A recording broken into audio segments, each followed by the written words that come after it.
Crystal Brook Lavender Farm. We have a range of gardens, themed gardens here.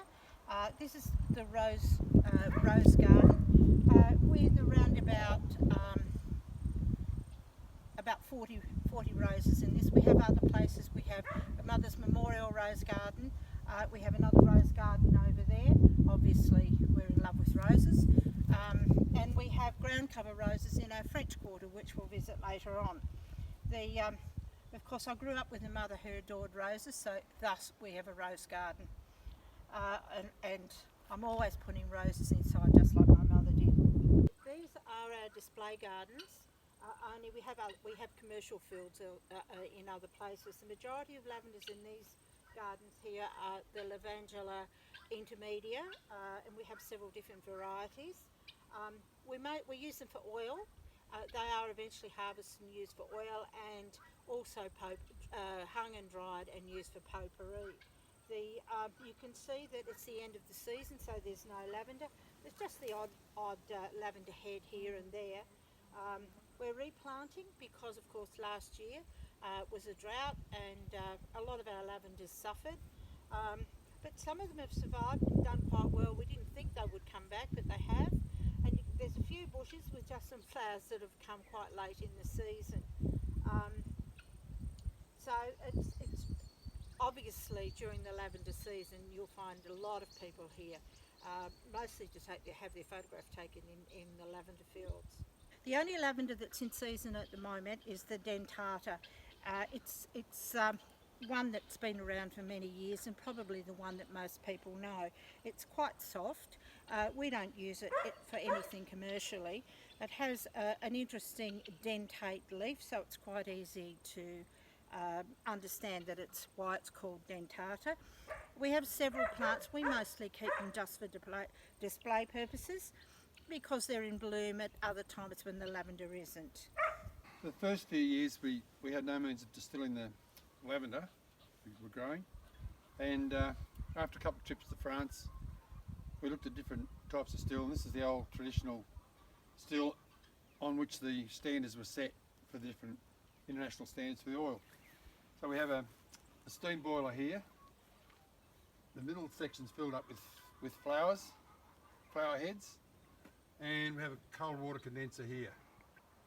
So the steam comes through the bottom of the flowers up to the top, breaks out the oil, and the chilled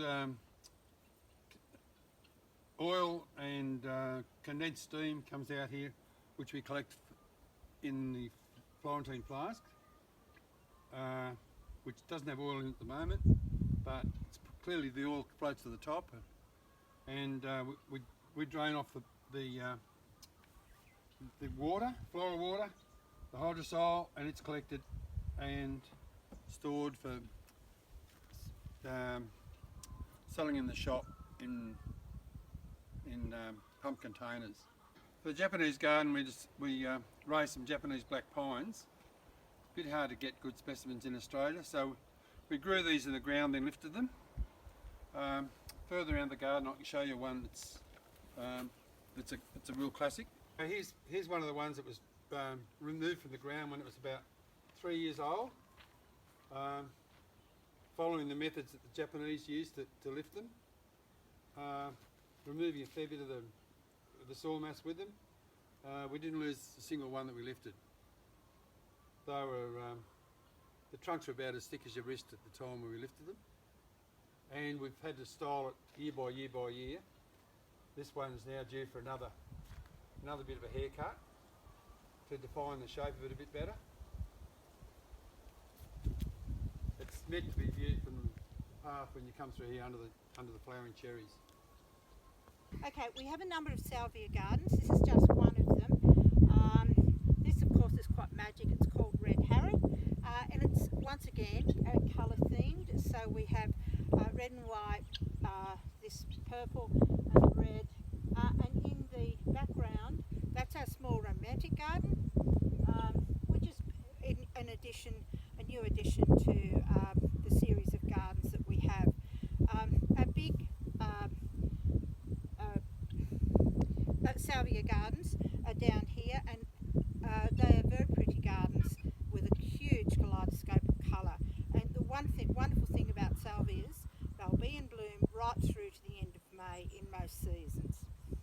Welcome to our miniature medieval garden.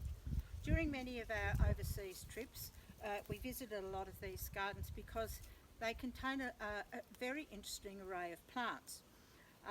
Everything in a medieval garden is everything that is required in a medieval home. So there's flowers, a kitchen garden, herbs, still room, medicinal, cosmetic and perfume in the gardens. It's an easy little garden to get around and people enjoy it because there's so much to see in such a small space. Welcome to our function centre at Crystal Brook Gardens. We have a number of functions here with groups, wedding breakfasts, parties, soirees. We've got a beautiful piano, so we're very fortunate with that. People like the old worldy feel of the ambience of the place, and we get wonderful comments when our guests come in about how nice it feels to be in something that's not quite so modern. Thank you for visiting Crystal Brook Lavender Farm. This is our small shop. In it we have a range of products that are made on the property, only from things that we grow. So we have lavender buds, and this is our floral water that Michael was telling you about in the still.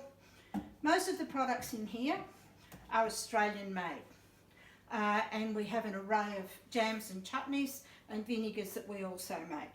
This is just a small array of some of the products that I make.